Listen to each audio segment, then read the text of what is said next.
నమస్తే. తమిళనాడు రాజకీయాలు గతంలో ఎలక్షన్స్ కి ముందు అలాగే గెలిచిన తరువాత అధికారికంగా విజయ్ ముఖ్యమంత్రి అయిన తరువాత వరకు కూడా ఎలాంటి కామెంట్స్ వచ్చినాయి, ఏమేం మాట్లాడారు రాజకీయ పరంగా ఇవన్నీ చూసాం. సో అయిన తరువాత కూడా కొన్ని కాంట్రవర్షియల్ కామెంట్స్ వాటిని ఎలా ఎదుర్కొన్నారు ఇవన్నీ కూడా చూసాం. సో మరలా ఇప్పుడు అంటే అభివృద్ధి మీద కన్నా పర్సనల్ ఎజెండాసే ఎక్కువగా కనిపిస్తున్నాయి నాయకుల్లోని. అది ఏ రాష్ట్రంలో తీసుకున్నా ఇదేదో వారసత్వంలా కొనసాగుతున్నట్టుంది అనిపిస్తుంది. మరి ఇప్పుడు తీసుకుంటే ఉదయనిధి స్టాలిన్ కావేరీ జలాలకు సంబంధించిన సభలోనే ఆయన ప్రస్తావించిన తీరు ఆయన అరెస్ట్ వరకు వెళ్ళింది. అలాగే కోర్టులో కేసు కోర్టు వరకు వెళ్ళడము. సో వాళ్ళు ఇప్పుడు బెయిల్ కి ఓకే చేయడం. సో ఇవన్నీ కూడా ఒకసారి మనం డిస్కస్ చేద్దాం. మనతో పాటు సీనియర్ పొలిటికల్ అనలిస్ట్ కృష్ణకుమారి గారు. నమస్తే మేడం. మేడం అయిపోయింది కదా ఇంతటితో, త్రిష ప్రస్తావనే లేదు అసలు. ఆవిడ అసలు ఆ రాజకీయ పరంగా కానీ ఎక్కడ కూడా ఆవిడ ఎంటర్ అవ్వడం అనేది ఎక్కడ మనం చూడలేదు. ఆవిడ ప్రమేయం ఏమీ లేదు. అలాగే ఓన్లీ ప్రమాణ స్వీకారం రోజు కనిపించారు తప్ప ఇంకా తర్వాత ఎప్పుడు కూడా మళ్ళీ మనం అసలు రాజకీయ పరంగా చూడలేదు అసలు. సో మరి ఎందుకు పదే పదే ఉదయనిధి స్టాలిన్ అసలు త్రిషాని టార్గెట్ గా విజయ్ని పెట్టుకున్నారు అని ఎట్లా తీసుకోవచ్చు అసలు దీన్ని? ఇది చాలా దురదృష్టకరం అండి. ఇలా ఏం మాట్లాడాలి ఒక పబ్లిక్ ప్లాట్ఫామ్ మీద, ఫోరంలో ఏం మాట్లాడాలి, ఎలా మాట్లాడాలి అనేది జ్ఞానము, ఇంగిత జ్ఞానం కావాలి. అసలు విజయ్ దగ్గర నుంచి చాలా నేర్చుకోవాలనిపిస్తుంది. చాలా మంది పొలిటీషియన్స్ ఒక్క ముక్క ఎక్కువ మాట్లాడు, ఒక్క ముక్క తక్కువ మాట్లాడు. వీలైతే అసలు మాట్లాడకుండా ఉంటాడు. మాట్లాడతాడు కదా మేడం, తక్కువ మాట్లాడతాడు. ఎక్కువగా అతని పనులు మాట్లాడతాయి. అతను ఏం చేశాడో చేతలతో చూపిస్తున్నాడు. ఇది చేతగాక చాలా మంది అతను ఎలక్షన్ ముందు కూడా ఎక్కువ తక్కువ ఏం పెద్ద మాట్లాడలా. అయితే అతన్ని ఎలా అయినా సరే దెబ్బతీయాలి. ఇప్పుడు అతను సీఎం అవుతాడా? మాకు ఎన్ని సంవత్సరాల వారసత్వం ఉంది. మాది తమిళనాడు. ఇది ఒక లెగసీ మాది, మా ఫ్యామిలీ లెగసీ.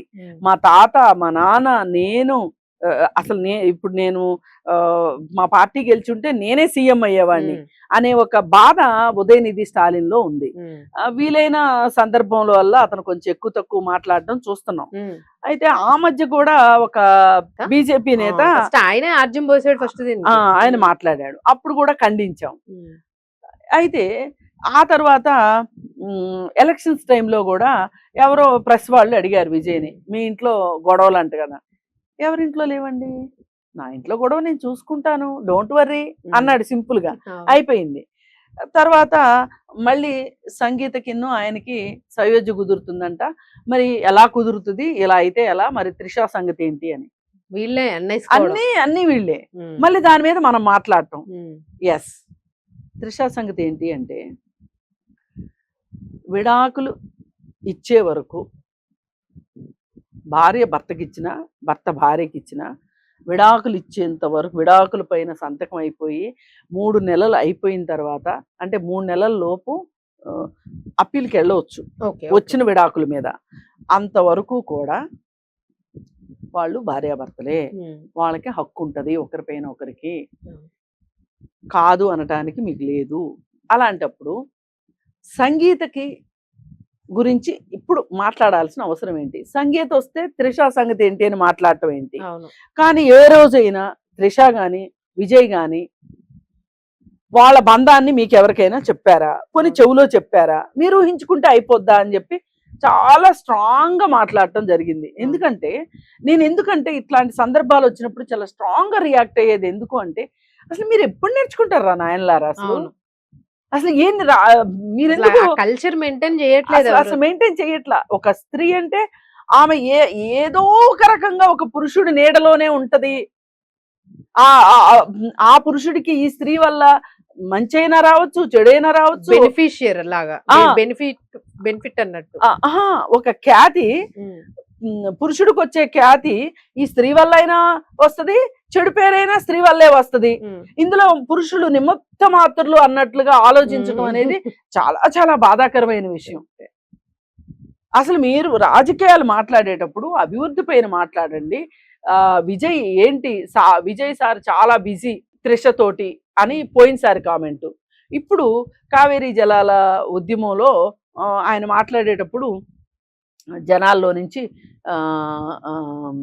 త్రిష అని ఒకవైపు వాళ్ళు, విజయ్ అని ఒకవైపు వాళ్ళు, అంటే ఆయనకి ఈ కావేరీ జలాల విషయం ఏం పడుతుంది, ప్రస్తుతం ఆయన సమస్య అంతా త్రిషానే అని ఉదయనిధి స్టాలిన్ మాట్లాడటము, ఒక వెకిలిగా వ్యంగ్యంగా నవ్వటము, ఇవి బాధాకరమైన అంశాలు. అసలు అంటే మనం కూడా కొంచెం మనసిప్పి మాట్లాడుకుంటే వాళ్ళ మధ్యలో బంధం ఉందా లేదా అనే దానికంటే కూడా ఎక్కువ మంది వాళ్ళ బంధం గురించి మాట్లాడుకున్నారు కాబట్టి, ఇది జగమెరిగిన సత్యం కాబట్టి అనుకున్నారని. రిలేషన్షిప్ ఉందా లేదా అనేది నేను సర్టిఫై చేయట్లేదు, చెయ్యాలని కూడా నా ఉద్దేశం కాదు. అందుకని ఏంటి అంటే వీళ్ళందరూ కూడా అసలు వీళ్ళందరికీ ఆ మీటింగ్కి వచ్చిన వాళ్ళకి త్రిషాతో ఏంటి పని? అక్కడ మాట్లాడాల్సింది కావేరీ జలాల గురించి. రాష్ట్రానికి కావాల్సింది కావేరీ జలాలా లేకపోతే త్రిషానా? త్రిష ఇవాళ ఉంటుంది, రేపు ఉండదు. కానీ కావేరీ జలాలు అనేది, నది అనేది శాశ్వతం. ఇవాళ ఈ త్రిష అని అరిసిన వాళ్ళు వీళ్ళు ఉండొచ్చు, చచ్చిపోవచ్చు, కానీ కావేరీ నది శాశ్వతం, జలాలు అవసరం.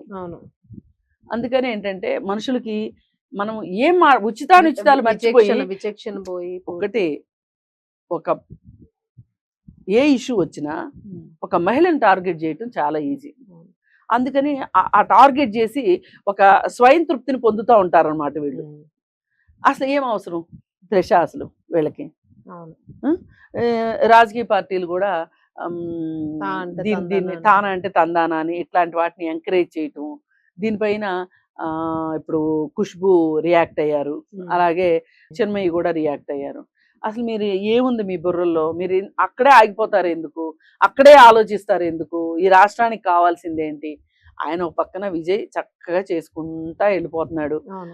ఇప్పుడు వెస్ట్ బెంగాల్లో కోడిగుడ్డు తీసేశారు మధ్యాహ్న భోజనంలో పథకంలో పిల్లలకి. ఈయన వారానికి ఒక రోజు చికెన్ బిర్యానీ పెడతానంటున్నాడు. ఒక రకంగా ఇతను ఏంటంటే అసలు ఇతను ప్రభుత్వమే ఏర్పరచలేడు అనుకుంటే ఇతను ప్రభుత్వాన్ని ఏర్పరచడమే కాకోకుండా పాతుకుపోతున్నాడు. ఏదో అతడు సినిమాలో డైలాగ్ లాగా అల్లుడు కాదు వచ్చిపోవటానికి, అల్లుడు పాతుకుపోతాడు అన్నట్లు అలా పాతుకుపోతున్నాడు అతను. కొత్త కొత్త రూల్స్, కొత్త కొత్త విధానాలు తీసుకొస్తున్నాడు. అది తట్టుకోలేకపోతున్నారు చాలా మంది. ఇప్పుడు ఇతని పైన కేసు విషయంలో కూడా చాలా ప్రోయాక్టివ్ గా, చాలా స్పాంటేనియస్ గా 6 సెక్షన్స్ పెట్టి అరెస్ట్ చేసేసారు. ఇప్పుడు అతను బెయిల్ వస్తారా తర్వాత అది డ్యూ కోర్సు తర్వాత సంగతి. ముందైతే ముఖ్యమంత్రి సరి అయిన సమయాల్లో సరి అయిన నిర్ణయాలు త్వరితగతంగా తీసుకుంటున్నాడా లేదా? ఇప్పుడు ఇంకా ప్రతిపక్ష నాయకుడి మీద అంత చర్య తీసుకున్న తర్వాత ఇంకెవరు మాట్లాడడానికి సాహసించరు. కరెక్టే. అందుకనే అతను ఆ విధంగా చర్య తీసుకున్నాడు అనిపిస్తుంది. ఏదైనా విజయ్ మటుకు టైమ్లీగా రియాక్ట్ అయ్యి టైమ్లీగా తన నిర్ణయాలు తను తీసుకుంటున్నాడు. ఇట్లాంటివి జరిగినప్పుడైనా సరే సమాజానికి ఒక హెచ్చరిక కావాలి. మిగిలిన వాళ్ళు కొంచెం దీన్ని అట్లీస్ట్ ఒక అవేర్నెస్ లాగా నేనేం మాట్లాడొచ్చు, నేనేం మాట్లాడకూడదు అనేది తెలియాలి. డూస్ అండ్ డూ నాట్స్ తెలియాలి. ఒంటికి వయసు వస్తే సరిపోదు, బుర్ర బుద్ధి కూడా ఎదగాల్సిన అవసరం ఉంది అనేది ఈ ఘటన తెలియజేస్తుంది. రైట్.